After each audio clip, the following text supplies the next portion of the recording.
کفار قریش کے 5 سردار جن میں عاصم بن وائل سہمی، اسود بن مطلب، اسود بن عبد الیغوث، حارث بن قیس اور ولید بن مغیرہ ہے، یہ لوگ نبی اکرم صلی اللہ علیہ وآلہ وسلم کو بہت زیادہ ایذائیں کیا کرتے اور آپ کا بے حد مذاق اٹھایا کرتے تھے۔ ایک روز حضور اکرم صلی اللہ علیہ وآلہ وسلم مسجد حرام میں تشریف لائے تو یہ پانچوں بھی آپ کے پیچھے پیچھے آ گئے اور حسب عادت تانے دینے لگے اور کچھ الفاظ بکنے لگے۔ جب انہوں نے حد سے زیادہ تجاوز کیا تو اسی حالت میں حضرت جبرائیل علیہ السلام حضور اکرم صلی اللہ علیہ وآلہ وسلم کی خدمت میں پہنچے اور انہوں نے ولید بن مغیرہ کی پنڈلی کی طرف اور عاصم بن وائل سہمی کے پاؤں کے تلوے کی طرف اور اسود بن مطلب کی آنکھوں کی طرف اور اسود بن عبد الیغوث کے پیٹ کی طرف اور حارث بن قیس کے سر کی طرف اشارہ فرمایا اور یہ کہا کہ میں ان لوگوں کے شر کو دفع کرتا ہوں۔ چنانچہ تھوڑے ہی عرصے میں یہ پانچوں دشمنان رسول صلی اللہ علیہ وآلہ وسلم طرح طرح کی بلاؤں میں گرفتار ہو کر ہلاک ہو گئے۔ پہلے نمبر پہ ولید بن مغیرہ ایک تیر بیچنے والے کی دکان کے پاس سے گزرا، ناگہاں ایک تیر کا ٹکڑا اس کے تہمت میں چبھ گیا، مگر اس کو نکالنے کے لیے اس نے تکبر سے سر نیچا نہ کیا اور کھڑے کھڑے تہمت کو ہلانے لگا اور اس کو جھنجھوڑنے لگا، جس سے اس کی پنڈلی زخمی ہو گئی اور وہ زخم اچھا نہیں ہوا، وہ آہستہ آہستہ بڑھتا چلا گیا اور اسی زخم کی وجہ سے وہ تکلیف کے ساتھ مر گیا۔ دوسرے نمبر پہ دشمنان رسول عاصم بن وائل سہمی کے پاؤں میں ایک کانٹا چھپ گیا،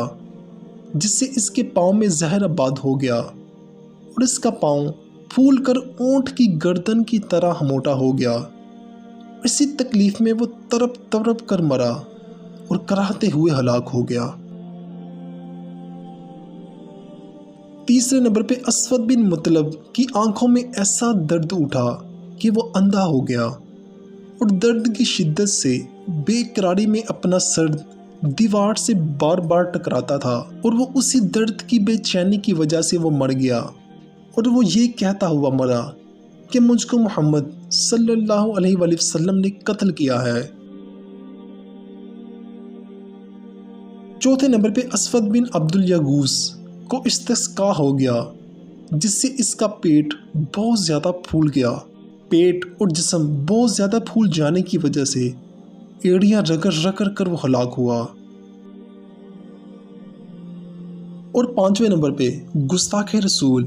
حارث بن قیس کی ناک سے خون اور پیپ بہنے لگی اور اسی حالت کی وجہ سے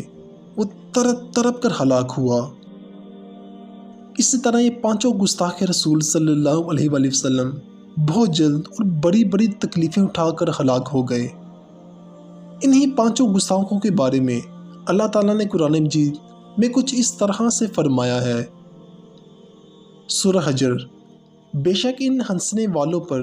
ہم تمہیں کفایت کرتے ہیں جو اللہ کے ساتھ دوسرا معبود ٹھہراتے تھے